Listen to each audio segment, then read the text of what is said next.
روایت ہے کہ ایک دفعہ نبی کریم صلی اللہ علیہ وآلہ وسلم نماز پڑھ چکے تو وہ منبر پر تشریف فرما ہوئے اور مسکراتے ہوئے فرمایا تمام لوگ اپنی اپنی جگہ بیٹھے رہیں۔ پھر فرمایا جانتے ہو میں نے تمہیں کیوں جمع کیا؟ لوگوں نے کہا اللہ کے رسول آپ بہتر جانتے ہیں۔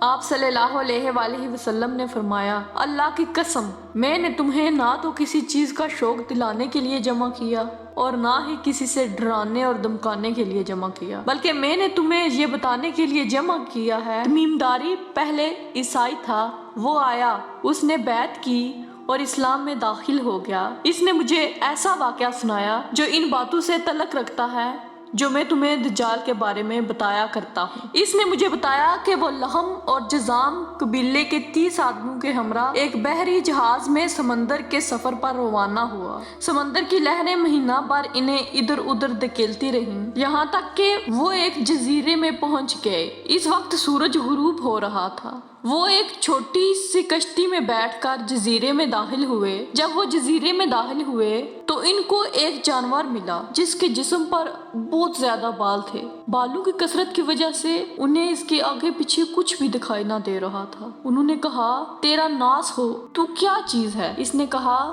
کہ میں جساسا ہوں۔ انہوں نے پوچھا یہ جساسا کیا چیز ہے؟ اس نے کہا اے لوگو خانقاہ میں موجود اس آدمی کی طرف جاؤ، وہ تمہاری خبریں سننے کا بہت تجسس سے انتظار کر رہا ہے۔ بیان کرنے والا بتاتا ہے جب اس نے آدمی کا ہم سے ذکر کیا تو ہمیں خوف لاحق ہوا یہ جانور شیطان نہ ہو۔ پھر ہم تیزی سے چلے اور خانقاہ میں داخل ہو گئے۔ وہاں ہم نے باری پر کم قد کاٹ کا ایک آدمی دیکھا جس کے گھٹنوں سے ٹخنوں تک بندھی ہوئی ایک لوہے کی زنجیر تھی۔ اس کے ہاتھ اس کی گردن کے ساتھ بندھے ہوئے تھے اور بہت ہی خوفناک حالت میں تھا۔ ہم نے پوچھا تو کون ہے اور تو کیا چیز ہے؟ اس نے کہا میرا پتہ تمہیں چل جائے گا، یہ بتاؤ کہ تم کون ہو؟ ہم نے کہا کہ ہم عرب سے آئے ہیں۔ ہم جہاز میں سوار ہوئے، سمندر کی لہریں ہمیں ادھر ادھر پورا مہینہ دھکیلتی رہیں اور بالآخر یہاں پہ آ کے اس جزیرے کے کنارے ہمیں لے آئیں۔ ہم کشتی میں سوار ہو کر اس جزیرے کے اندر داخل ہوئے۔ یہاں ہمیں ایک جانور ملا ہے اور عجیب غریب قسم کا جانور ہے۔ ہم نے اس جانور سے جب باتیں کی تو اس جانور نے ہمیں تیرا بتا دیا ہے۔ اس نے کہا مجھے بیسان کے نخلستان کا بتاؤ۔ ہم نے کہا اس کے بارے میں کیا جاننا چاہتے ہو؟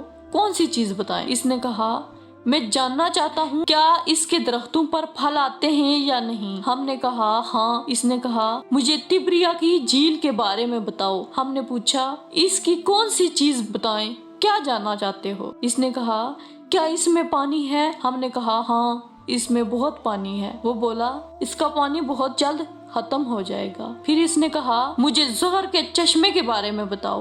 ہم نے پوچھا کون سی بات معلوم کرنا چاہتے ہو؟ زنجیر میں جکڑے آدمی نے کہا کیا چشمے میں پانی ہے اور لوگ اس پانی سے کھیتوں کو سیراب کرتے ہیں؟ ہم نے کہا ہاں اس چشمے میں تو بہت پانی ہے اور شہر کے رہنے والے اس کے پانی کے ساتھ کھیتوں کو سیراب کرتے ہیں اور کھیتوں کی آبیاری کرتے ہیں۔ پھر اس نے پوچھا مجھے نبی امی صلی اللہ علیہ وآلہ وسلم کے بارے میں بتاؤ، اس نے کیا کیا کیا ہے، اب تک وہ کیا کیا کر چکا ہے؟ ہم نے کہا وہ مکہ سے نکل کر یثرب آ گئے ہیں۔ اس نے پوچھا کیا عربوں نے اس کے ساتھ جنگ کی؟ ہم نے کہا ہاں۔ اس نے پوچھا نبی امی نے ان کے ساتھ کیا سلوک کیا؟ ہم نے بتایا کہ وہ ارد گرد کے عربوں پر غالب آ چکے ہیں اور انہوں نے ان کی اطاعت قبول کر لی ہے اور آپ صلی اللہ علیہ وآلہ وسلم نے انہیں معاف کر دیا۔ اس پر اس نے کہا کیا واقعی ایسا ہو چکا ہے؟ ہم نے کہا ہاں۔ اس پر اس نے کہا ان کے لیے یہی بہتری ہے کہ وہ اس کی اطاعت قبول کر لیں۔ اب میں تمہیں بتاتا ہوں کہ میں کون ہوں۔ میں دجال ہوں، مجھے عنقریب خروج کی اجازت مل جائے گی۔ صحیح مسلم حدیث 7208 روایت فاطمہ بنت قیس رضی اللہ تعالیٰ عنہا۔ اس حدیث شریف سے اتنا معلوم ہو گیا ہے کہ دجال کسی اور سیارے میں نہیں بلکہ اسی ہماری زمین پر موجود ہے۔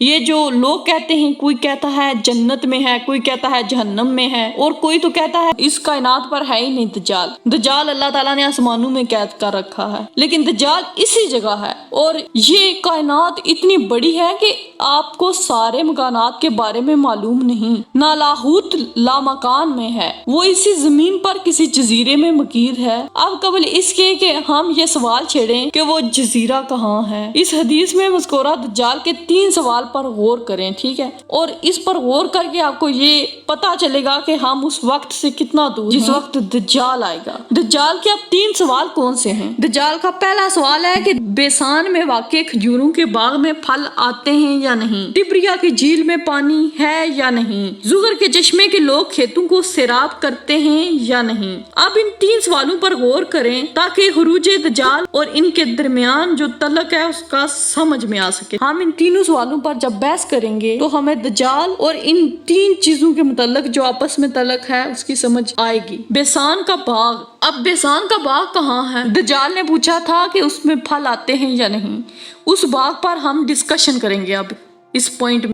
بیسان فلسطین میں ایک جگہ کا نام ہے، اسے سب سے پہلے حضرت عمر رضی اللہ تعالیٰ عنہ کے دور خلافت میں مشہور کمانڈر صحابی حضرت شرجیل بن حسنہ رضی اللہ تعالیٰ عنہ نے فتح کیا تھا۔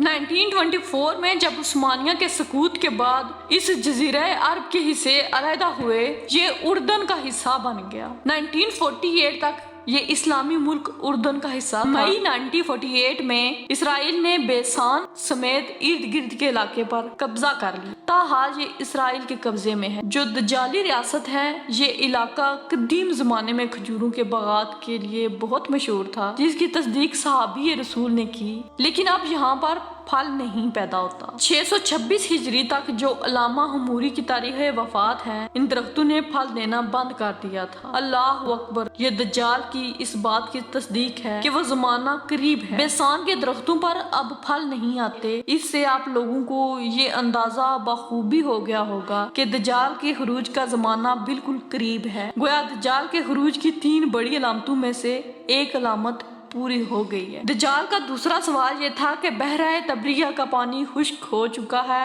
یا نہیں۔ گویا اس پانی کے خشک ہونے کا دجال کے نکلنے کے ساتھ کوئی خاص تعلق ہے۔ اس بات کو سمجھیے کہ دجال نے یہی سوال کیوں کیے تھے۔ بحیرہ طبریہ اسرائیل کے شمال مشرق میں اردن کی سرحد کے قریب واقع ہے۔ اس کی لمبائی 23 کلومیٹر اور زیادہ سے زیادہ چوڑائی 13 کلومیٹر ہے اور انتہائی گہرائی 157 فٹ ہے۔ اس کا کل رقبہ 166 مربع کلومیٹر ہے۔ اس پر اس وقت اسرائیل کا قبضہ ہے، اور دلچسپ بات یہ ہے کہ اس کا پانی بھی بغیر کسی ظاہری وجہ کے رفتہ رفتہ خشک ہوتا جا رہا ہے۔ اسرائیلی حکومت خلیج عقبہ سے پانی کی پائپ لائنوں کے ذریعے یہاں پانی پہنچاتی ہے، لیکن بحیرہ طبریہ کا پانی میٹھا اور سمندر کا پانی کڑوا ہے، اس لیے اسے میٹھا کرنے کے لیے بڑے بڑے پلانٹ نصب کرنے پڑتے ہیں، جس سے بڑے پیمانے پر اخراجات آتے ہیں۔ طبریہ کا پانی بالکل خشک ہو گیا ہے، جس سے دجال کے نکلنے کی دوسری شرط بھی پوری ہو چکی ہے۔ اب زغر کا چشمہ، دجال کا تیسرا سوال جو در حقیقت اس کو خروج کی اجازت ملنے کا وقت قریب آنے کی تیسری علامت ہے، زغر کے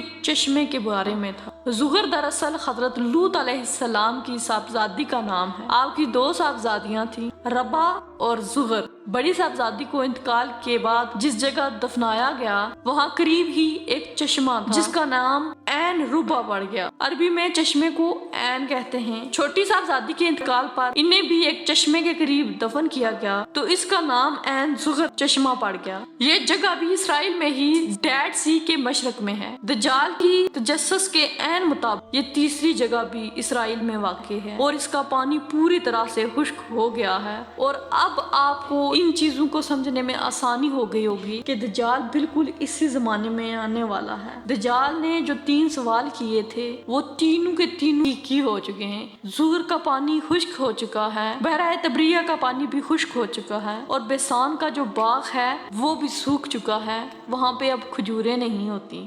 تمام دیکھنے اور سننے والوں سے گزارش ہے کہ یہ ایک اسلامی چینل ہے اور اس چینل کو زیادہ سے زیادہ سبسکرائب کیجیے